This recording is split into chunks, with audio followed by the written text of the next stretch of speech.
Jesús en su naturaleza humana mortal permitió adoración, porque era santo como Adán antes de su caída. Y aquí tenemos diferentes aspectos. Claro, muchos dicen, bueno, es que a Cristo tampoco se le puede adorar, porque es un Dios menor, ¿no? Y no se le puede adorar como a Dios Padre, ¿eh? Los reyes del Oriente, ¿qué hicieron los reyes del Oriente cuando llegaron allí al pesebre? Dice, al entrar en la casa vieron al niño con su madre María, y postrándose, ¿qué hicieron? Lo adoraron, y abriendo sus tesoros le ofrecieron presentes, oro, incienso y mirra. ¿Eran hebreos esta gente? ¿Eran del pueblo de Dios? No. Venían de Oriente. No sé si serían chinos, no sé. Venían de Oriente. Y ellos habían visto en las estrellas esa estrella de Jacob que iba a salir, profetizada por Balaam, ¿verdad? Y la siguen y llegan al pesebre. Y cuando ven al niño, dice que postrándose, le adoraron. Sabían quién era ese niño. No era un niño cualquiera. Era un niño especial. Un niño santo. Por eso le adoraron, porque sabían que ese niño era Dios hecho hombre. Jesús calmó la tempestad en aquella tormenta, ¿verdad?, en el lago. Dice, entonces los que estaban en la barca vinieron y le adoraron, diciendo, verdaderamente eres hijo de Dios. Le adoraron, no se cortaron. Estos sí que eran hebreos. Y estos sabían que solo se puede adorar ¿a quién? A Dios. Y van y adoran a Cristo. ¿Por qué? Porque entienden que es Dios. El ciego Bartimeo, aquel ciego que él sanó, que fue interrogado tantas veces, oyó Jesús que le habían expulsado, y hallándole, le dijo, ¿crees tú en el Hijo de Dios? Y él dijo, creo, Señor, y lo adoró, porque entendió que aquel milagro lo había hecho ¿quién? Dios en persona. Jairo, otro, que viene a pedirle que tiene un hijo enfermo, ¿verdad? Que se está muriendo, ¿verdad? Entonces vino un varón llamado Jairo, que era principal de la sinagoga, y postrándose a los pies de Jesús, en adoración, le rogaba que entrase en su casa, postrándose en los pies. Él sabía quién era Jesús, y no pertenecía a todos esos fariseos y escribas, ¿verdad? Jesús era Dios, y fijémonos en esta. Hasta los demonios reconocieron la santidad de Jesús, cuando aún estaba revestido de nuestra humanidad. Y le dicen los demonios, déjanos, ¿qué tienes con nosotros, Jesús Nazareno? ¿Has venido a destruirnos? Yo conozco quién eres, el Santo de Dios. Los mismos demonios identifican a Dios mismo en la persona de Cristo. Eres el Santo de Dios. ¿Bien? Y estamos en lo mismo. Significa sagrado, físicamente puro, moralmente sin culpa, santísimo, santo. ¿Es lo que significa esa palabra? Y ahora vamos a utilizar aquí unas páginas breves, son 4 o 5 diapositivas, sobre un tomo del Comentario Adventista.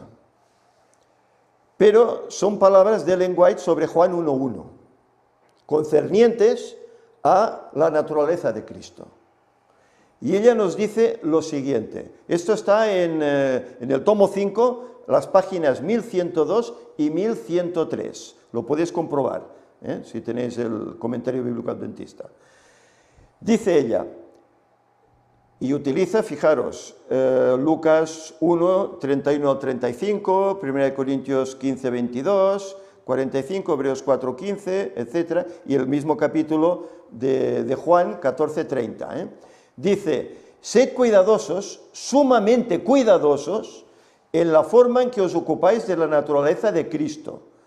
No lo presentéis ante la gente como un hombre con tendencia al pecado. Él es el segundo Adán, fijaros, no lo presentéis ante la gente como un hombre con tendencias al pecado. Y lo escribe Ellen White a su pueblo adventista.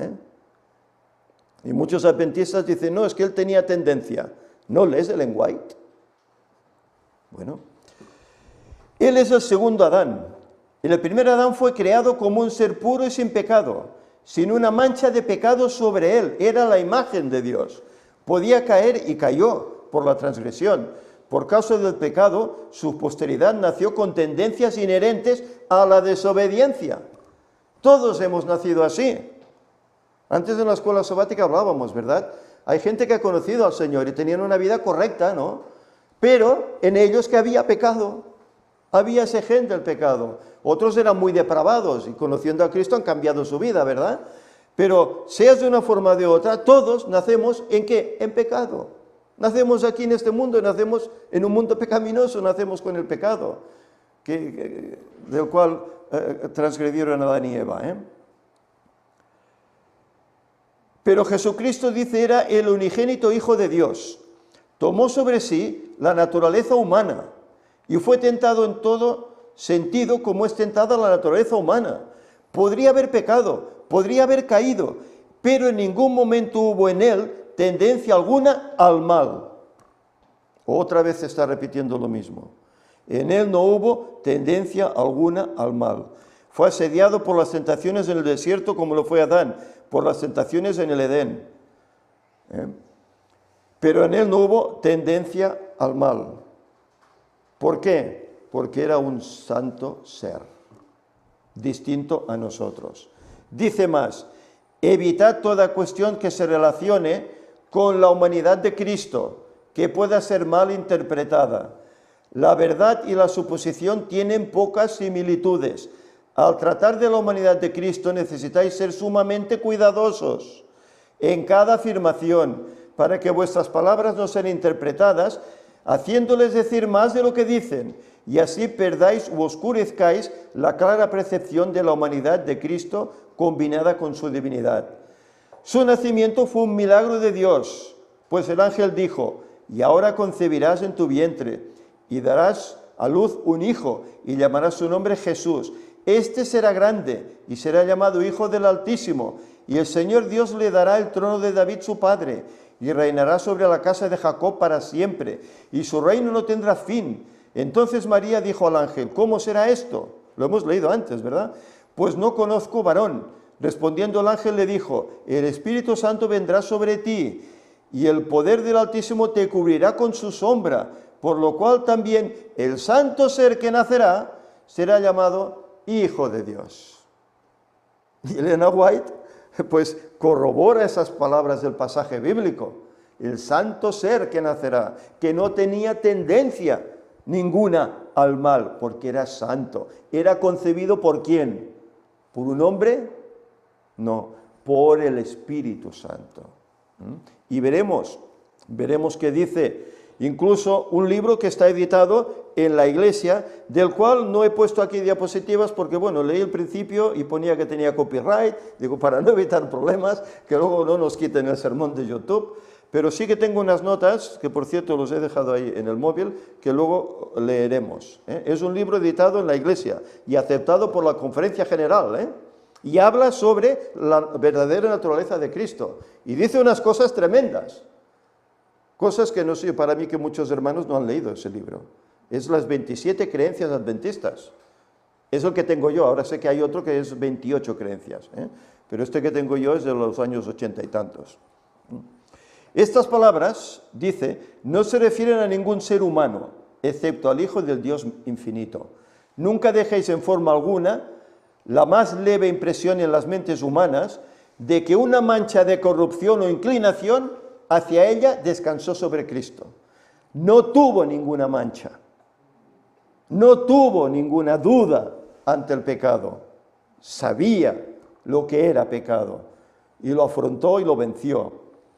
O que en alguna manera se rindió a la corrupción, no se rindió nunca a esa corrupción. Fue tentado en todo como el hombre es tentado y sin embargo es llamado el santo ser. Que Cristo pudiera ser tentado en todo como lo somos nosotros y sin embargo fuera sin pecado, es un misterio que no ha sido explicado a los mortales. La encarnación de Cristo siempre ha sido un misterio y siempre seguirá siéndolo. Lo que se ha revelado es para nosotros y para nuestros hijos, pero que cada ser humano permanezca en guardia para que no haga a Cristo completamente humano, como uno de nosotros. 100%, como muchos. No, es que Cristo es 100%, y si dices lo contrario eres un hereje.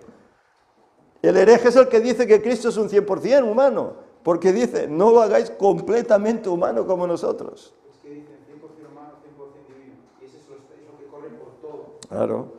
Y esto es un error. Bueno, es que, a ver, el error está, uno, en no leer bien los pasajes bíblicos, y segundo, en no leer el espíritu de profecía.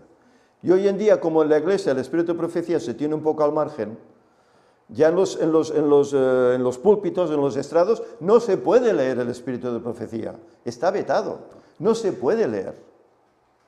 Para que no digan que nosotros, pues claro, solo nos dedicamos o solo nos aferramos a la Biblia, y es nuestra única guía, cuando también lo es el espíritu de profecía, que también es inspirado por Dios, pero no, eso lo dejan al margen. Entonces, ¿cómo quieren tener la información adecuada, la doctrina adecuada? Si dejan esto que es un apoyo para la escritura bíblica.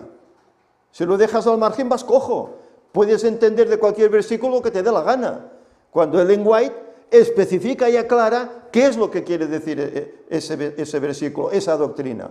Pues claro, si lo dejas al margen, entonces Cristo era 100% humano. Y no, ella dice que no lo hagamos exactamente como nosotros porque no lo era.